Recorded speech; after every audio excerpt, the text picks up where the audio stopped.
So, you know what I haven't done for a while? I haven't checked in on GB News. Now, I assume that they're still producing the quality broadcasting that we've become accustomed to with GB News. Oh, okay. Still hitting the hard topics that everyone wants to find out more about. Adam, first of all, what's it like wearing a chicken costume?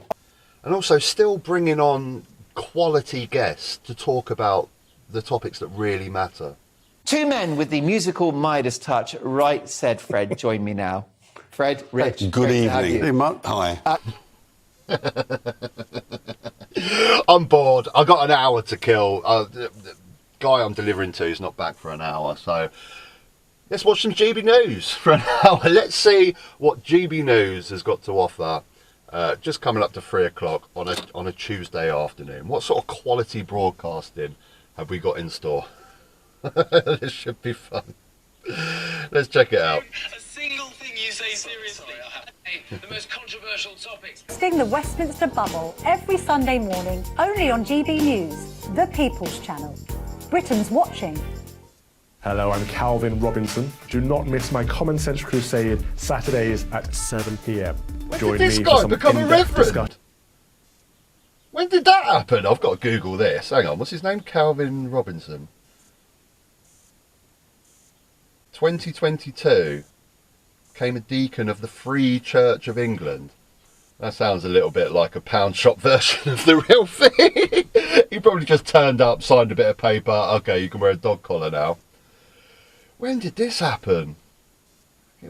Welcome to Patrick Christie's, and you might have noticed, well, at least the observant among you, might have noticed that I'm not Patrick Christie's. No, my name's Tom Hardwood, and I'm standing in for the next 3 hours. We've got a jam-packed show for you today. Here's what's coming up.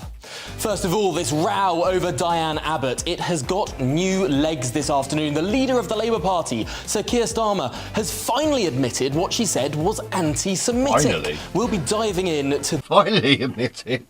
I think he admitted straight away, right? I don't think they had to ask him many times. Anti-Semitic.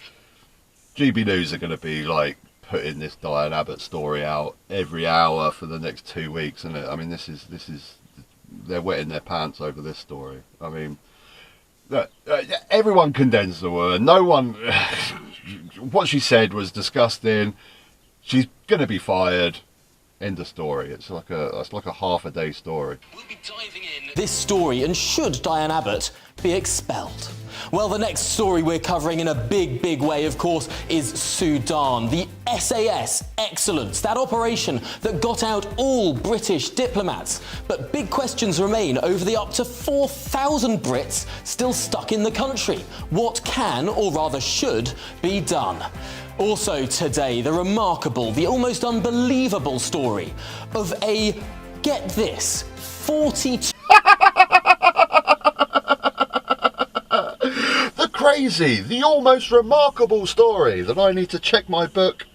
Get this! This guy is like the worst presenter in the world. He's so terrible.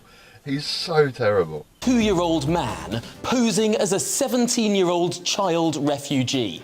Yes, this tattooed, bearded and balding man was placed with children for a week. What's going on?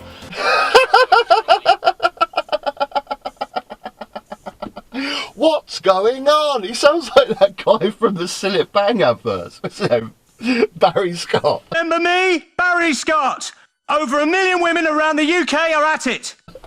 Barry Scott, look at this penny. Good as new. What's going on? What's going on? This guy has just like permanently got this like fake, constant exaggeration about everything, isn't it? This over enthusiasm for everything, because he's just such a terrible presenter. He can't read from an auto cue without being enthusiastic all the time. Look at this migrant. Look, they're going to be wetting another story. They're going to be wetting their pants over. I'll be interested to hear more about this. A 42-year-old man posing as a child. I think there's utter bollocks involved with that, but you know, there might be some nuggets of truth, you never know. But also, finally today, of course, Len Goodman, the sad death of that. Not racism. She's since withdrawn the remarks and apologised. Labour has previously come under fire. 2 minutes in, and we've already had a fuck up from GB News. I see that they still can't get to grips with just cutting and pasting segments from the reporter to the news segment. How long have they been broadcasting now? Like a year and a half, maybe 2 years now, and they still haven't got to grips. I know what it is. No one wants to work for them. That's what it is. They can't get decent people to come in and work for them. Sir Keir Starmer there, and apologies for that sting just before hearing from him. She probably has to apologise every day, every 10 minutes. The Home Offices and charities in a 4-day demonstration called The Big One. A spokesperson for the group says the joint protests are to raise awareness that the climate and cost of living crises are linked. The cost of living crisis is directly related to the climate crisis. So the reason people are paying more for their energy bills is because we're still pumping the oil and gas out of the ground. We're here today with Don't Pay UK, Fuel Poverty Action, all these campaign groups that are working really, really hard to change the energy market because we can't keep living like this. Decent nugget of information there on GB News. I've actually learned something. That's nice. Decent bit of information. She's saying, you know, if we go on to more renewable energies, become self-sufficient in this country of our energy, then energy will be cheaper and we won't be living in a cost of living crisis. Nice bit of information. I'm surprised GB News has let this on there. They let that slip. Oh, you let that slip, boys. You're not supposed to be pro-energy or wind turbines. You're supposed to say they're shit. This is GB News. More from me shortly. Now, though, it's back to Tom.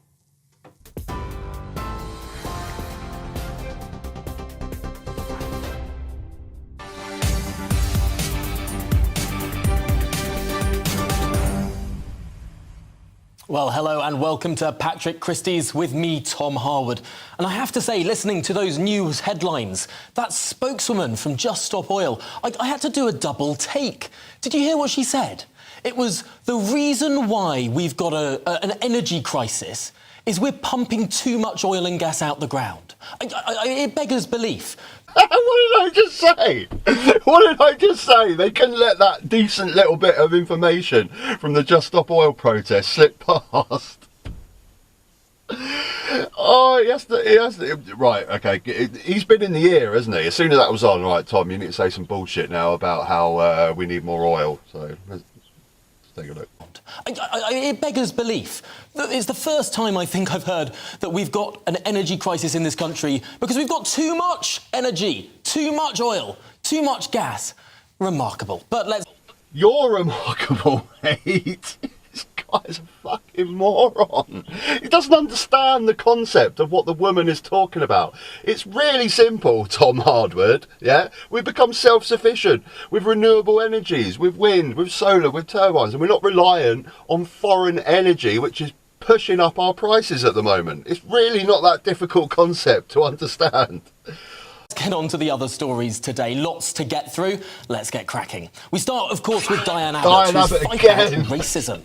Sir Keir Starmer said today what she said was anti-Semitic. It took 3 questions for him to finally answer. Abbott, of course, suggested that literally, Jewish, Irish and I've been watching this for 10 minutes and they've done this Diane Abbott story 4 times. But speaking to people both here and further south into Hackney a little bit earlier, they were none too impressed. Let's have a listen. Oh. 10 minutes in, we've got 2 cock-ups already. How hard is it to get someone that can cut and paste segments together? Even YouTubers on their own can do this sort of stuff. Why can, after a year and a half of broadcasting of GB News, not got the concept of being able to cut and paste segments? I've been watching for 10 minutes. 2 cock-ups already. It literally must be that no one wants to work with them, like I said earlier. Like, there's so many talented people out there that can do this sort of thing. They're like, oh, we got you a job offer on a reputable news channel. Oh, really? Oh, fantastic. Who is it? GB News. I can't. I can't. I can't work on GB News. I can't do it. It's got to be the reason. Most importantly, thank you for joining us. Well, now to the latest from Sudan. OK, here we go. Enough of the Diane Abbott shit. Sudan, serious problem at the moment. You know, so much involved. The refugee crisis, the two warring factions that have got so much power and so much armoury. Serious issue right now. I'm looking forward to hearing GB News' take on the serious situation in Sudan. Give it to me, Tom Hardwood. Give me the facts. Fighting, of course, continues between rival factions in Sudan, and over the weekend, elite forces evacuated British diplomats and their families. All but one, we heard this morning, who has now been safely relocated. The extraction conducted by the SAS is the most recent in a long line of sensational and successful missions for the elite group. And I want to take you through some of those other sensational memories that we have of the best of British, the SAS. Let's have a look right back to 1944, first of all. If we have it up on the screen, it was called Operation Leuchten during the Second World War. It happened right through France, where the SAS worked alongside... What? This is not news! I just said we've got a serious problem in Sudan. Let's check out what's going on. Why are these two factions warring in Sudan? What's the effects going to be to refugees? And GB News decided to just talk about ancient SAS operations. This channel, it really is just a wankfest for Britain, isn't it? It really is just a complete and utter wankfest for Britain. What am I watching? This isn't news. News is in the title. New. It's new. Why did you decide to talk about SAS operations from 1940? The French resistance were absolutely pivotal in harassing the Germans and... Which is called a NEO, which is a non-combatant evacuation operation. They're planned for. They're not something that just sort of like gets... God, now he's just got some ex-SAS bloke on to talk about SAS. How is this helping my knowledge of the situation in Sudan? How am I gaining any education from watching this about the situation in Sudan? It's just a wankfest for Britain, isn't it? That's all it is. And ready and prepared and had provision in place a long time ago. Ironically, I love the fact that this guy seems to be the most prepared for audio with all these soundproofing blocks on his wall. And ironically has the shittest audio of anyone that's been on this programme. You should have spent your money on a microphone, mate. All that shit in the background. And ready and prepared and had provision in place a long time ago. It's all about family, being in people's living rooms, all the interaction and getting to know who our viewers and listeners are. When I was young, my dad used to say, Nana, stop arguing. I wanted an outlet that would enable me to give my opinion. People are going through a really hard time right now, and I know that you don't feel like you're being listened to. You know, I always think when I see all these presenters here together, I think, like, do they know it's shit? They know it's shit, right? Are they all backstage, all get together backstage, and one of them pipes up and goes, "You do all know it's shit, right?" "Oh God, yeah, we know it's shit." "Oh, I thought I was the only one there for a second." "Yeah, of course we know it's shit. Of course we know it's shit. We're just here for the paycheck." I mean, that's got to be the case, right? They know it's shit. They must know it's shit, but they're collecting their paycheck.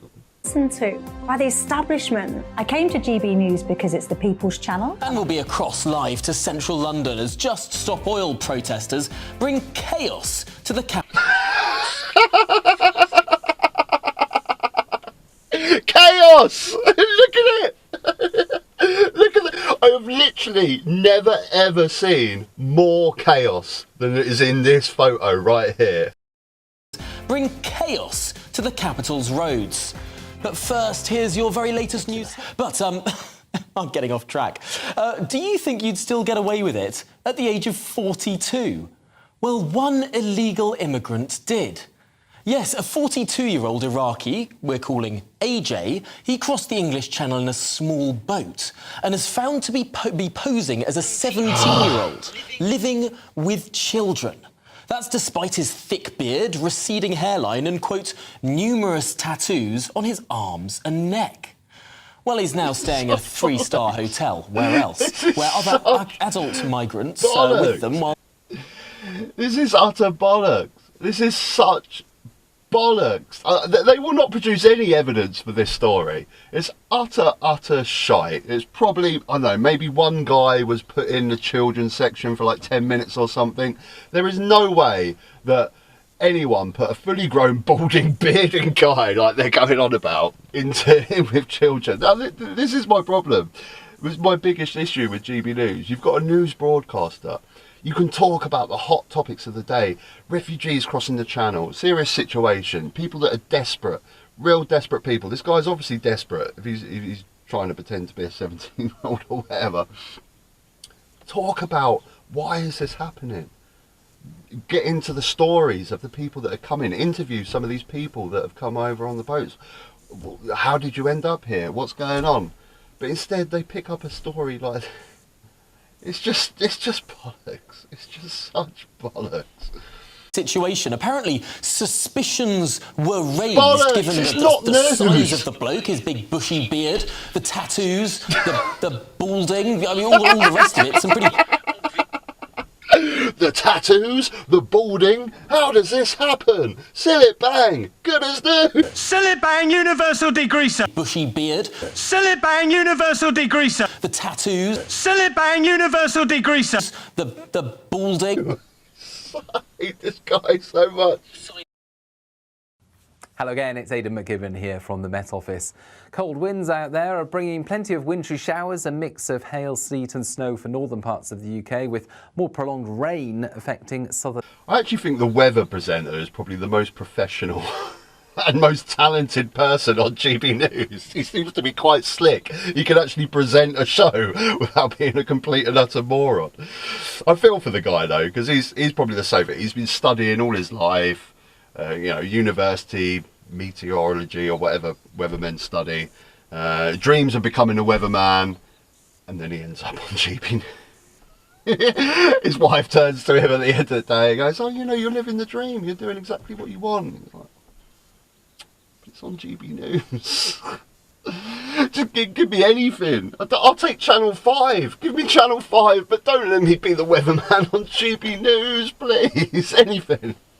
How do I look my friends in the eye? Areas as a weather front pulls away. To the south of that, actually, we have seen some hail showers and some thunderstorms. But that tends to clear. I joined GB News because I was sick and tired of not hearing my views being represented, not just mine, but so many people that I knew. And to the poor weatherman, I was just saying how professional. He's the only decent professional on the show, and they done him. They absolutely screwed him. I've been watching for near on half an hour now, and I've had 4 fuck-ups on GB News. In just half an hour. I'm guessing every half an hour has the same amount. Oh, it's such a shit show. It really is. But there were protesters with their banners just outside Shell HQ asking them to stop investing in new fossil fuel projects. But I want to bring in my guest now, Dr. Tristan Wyatt. He is a fellow at the University of Oxford. He's a biologist. GB News actually getting a scientist on to talk about science and climate change. Am I about to get another nugget of useful information from GB News? Rebellion. They think, some of them do anyway, think about a bunch of crazies. What do you say to that? Well, I couldn't be more respectable. My PhD is from the University of Cambridge, and I've been a professor at the University of Oxford for some 20 years. I'm a biologist who studies animal behaviour, and I'm here because basically animals disappearing as they go extinct is really important. Is that what you've seen in your lifetime? Well, indeed. Biodiversity is dropping every year, whether that's birds in farmland or the pollinators that basically give us our food. They're all disappearing, and we have to do something. Brilliant. Excellent nugget of information. I've learnt something from GB News.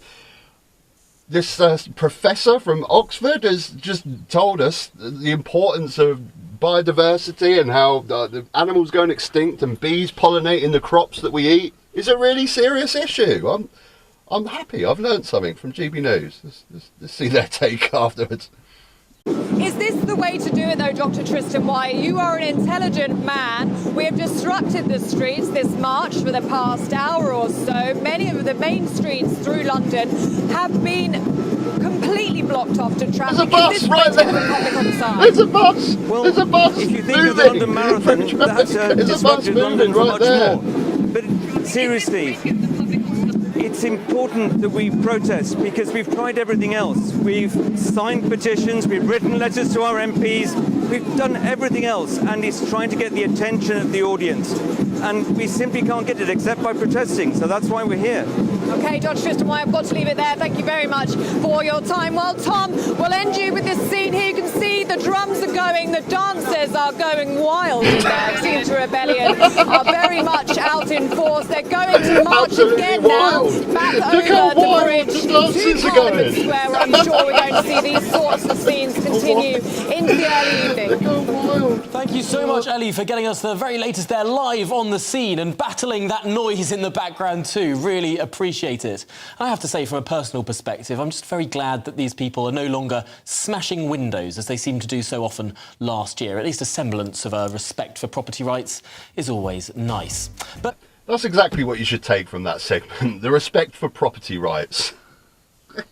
You got a scientist, a professor from Oxford to talk about a series. You've got him on camera with a presenter ready to talk about serious issues, something that is absolutely fundamentally going to change this planet, climate change, and you want to talk about rights for property. That's what you want to take from that segment, Tom. Oh, this show. But up next, Diane Abbott's political future is Diane on the line. Abbott She's lost again. the Labour whip. News Channel. I'm Jacob Rees-Mogg, the Member of Parliament for North East Somerset and a former government minister. For years, I've walked the corridors of... For years, I've been looking down at peasants like you that watch GBNews, but now they're paying me some money to come on and talk to you wretched little souls. Oh, Jacob, I'm Mogg. Who falls for this bollocks?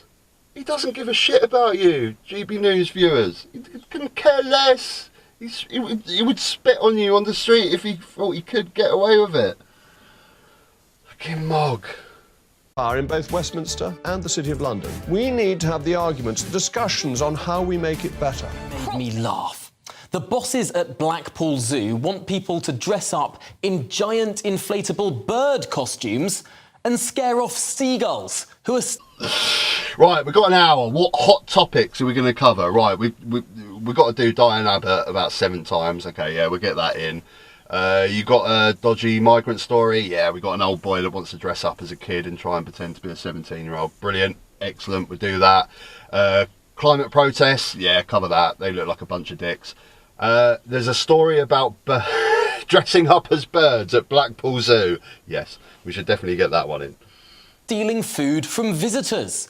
Yes, the job advert says successful applicants would join the company as, quote, seagull deterrents.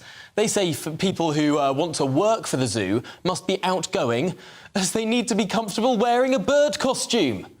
Well, some people who aren't chicken about wearing a bird costume are the staff at Guido Fawkes. They're famous for wearing a certain outfit around Westminster. Well, let's turn now to Adam Cherry, a senior... I wasn't expecting that! I wasn't expecting that! Oh, he's got him in studio! This is nuts!